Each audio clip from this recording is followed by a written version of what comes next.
Okay. Hi, Deb.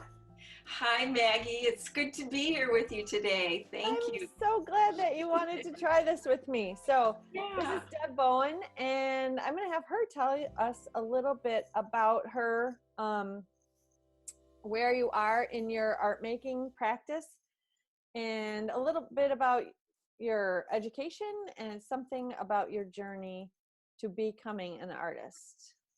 So, something about your past. Okay. Storytelling. Yes. I am an abstract painter and mostly non-objective. I'm not trying to abstract a landscape or anything like that. I'm just totally non-objective, just shapes, color, texture, design.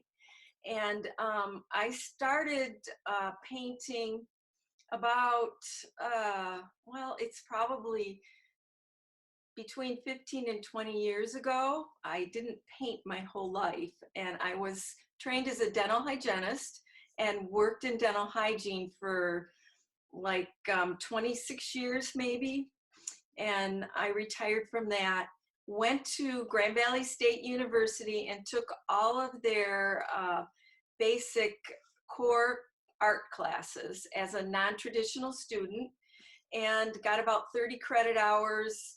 Decided I didn't really want to continue on to get a degree, so I just simply took workshops, educated myself online, things like that. And about 6 years ago, I had breast cancer, and I had all of this treatment. I had just about everything you could think would happen in treatment because it was a stage 2 cancer. And I after remember that. that, yeah, I couldn't go back to what I had been doing. I had been painting more realistic landscapes, and it was just like, it was so hard. It just wasn't clicking with me. I was wondering where your shift happened, because I knew you when you were doing the more realistic landscapes, and then now these abstracts, and I was like, I wonder what shifted for her. I know I mean, it's a big shift, and I just felt like I needed to start something new. And that's what I did. I went online and learned from people, took some workshops, had a private class one-on-one with Pam Coey, who lives in Hamilton, Montana. I flew out there and spent 3 days with her working in her studio, which is one of the best decisions that I ever made. And she teaches online and has a great comprehensive course on design, color, everything. So anyway, that's how I end up doing these abstracts. Well, And they're I'm so so happy. cool. Yeah. They're so cool. Yeah. Your color palette is just, oh, it's just delicious. It's really Yeah. yummy. I love Yeah. it. Thank you. Thank you. Yeah, I don't want all my paintings to look exactly the same or the same palette. So I'm trying to, this is one of my objectives anyway. My personal goal is to switch around palettes a little bit and mix it up. But I always want to keep my palettes fairly limited. So I'll pick usually 3 colors: a red, a yellow, a blue, black and white. And that's kind of how I start anyway. And, it changes around with maybe a warmer red, blue, yellow, or, a cooler red, blue, yellow, but it always just ends up being that. Oh, cool. Yeah, All that's my my colors are, challenge. yeah, that's cool. That's awesome. Well, thank you for sharing all that. That's really cool. Yeah. And then kind of what are you working on right now? Yeah. Right now I brought up from my studio. My studio's in my home, and I have this diptych back here. And I have never done a diptych, but I always have wanted to try that. So this seemed like a good time. And So this is almost finished, Maggie, but I'm not ready to quite say that it's finished. So that's Well, my attempt at that. And so I've been working large, I and love it. yeah, I have also some smaller pieces that I've been working on. So Ooh, I tape yeah. off a piece of paper with some removable art tape and just make these small pieces. So Well, I'm and just those are trying. oil, right? Is it They're oil? all oil, yeah. And Beautiful. yeah, I have some other big acrylic pieces that I'm trying to work on too. Cool. But just it's about constantly, I want to try something different and just keep challenging myself. Those are lovely. Yeah, What kind thank of you. paper are you working on? It looks very, very heavy. Yes, I like heavy paper. This is Arches oil paper, Oh, which is cool. the paper Arches makes specifically to use with oil paint. You don't have to gesso it or anything. You just start painting on it.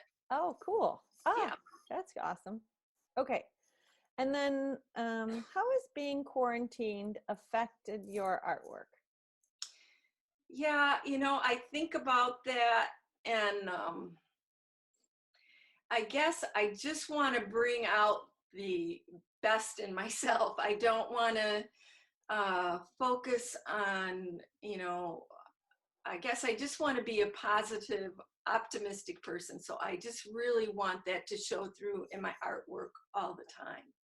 And so I'm not sure if I see a huge change. I've been kind of solitary anyway. I'm in my studio a lot, and I miss seeing people, seeing my parents and my children, but um, we talk and making sure everybody's doing okay.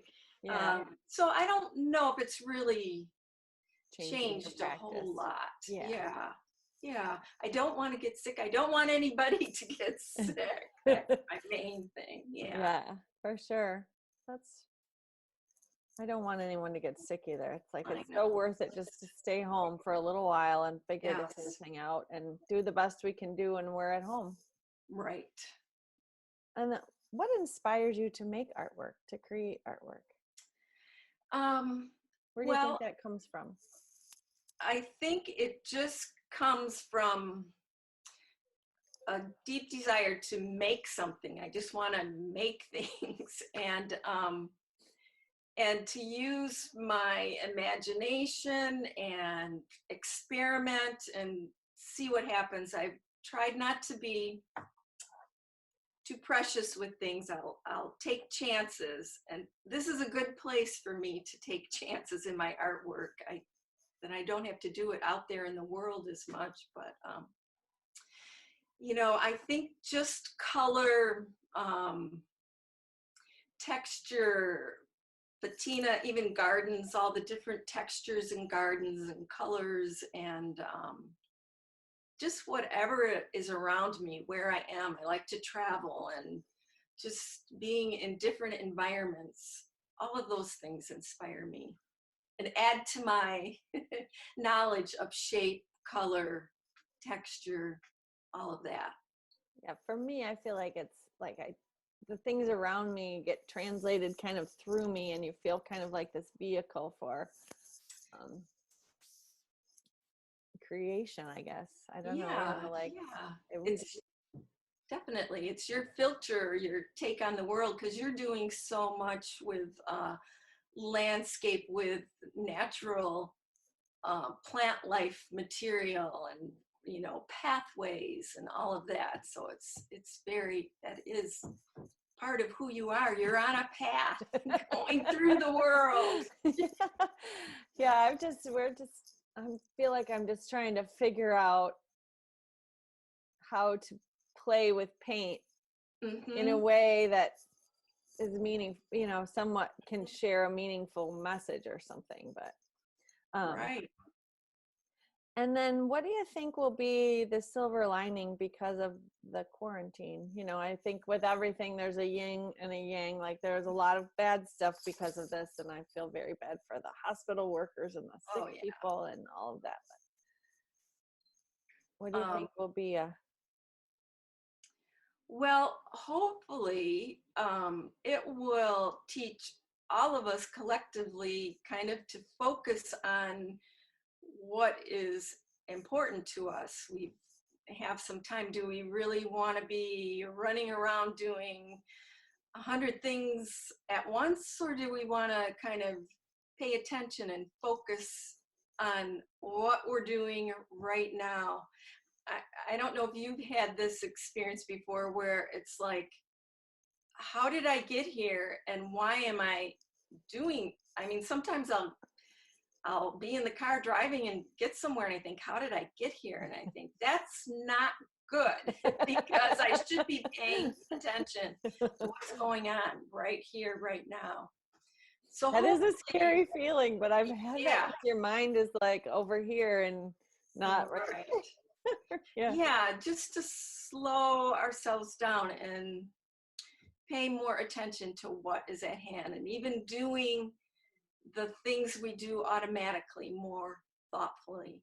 And I just feel there's real value in that. Oh, that's lovely. Well, those are my questions that I have. Yeah. I, yeah, let's see. I'm trying to think if I can think of anything else. So I saw you have some new galleries that you're bringing your work to, or some that's coming. Yes. Where are you? Yeah. Where are I you showing? Where can we people? I have artwork at the gallery uptown in Grand Haven, Michigan, which is a artist cooperative gallery.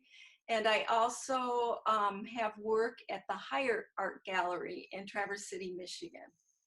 And so I'm very happy to be with those two galleries. And I have a lot of work that I want to show people. So look me up on Instagram, Facebook. My what you would look up is Deborah Bowen Fine Art on those social media platforms, and either of those galleries have their websites too.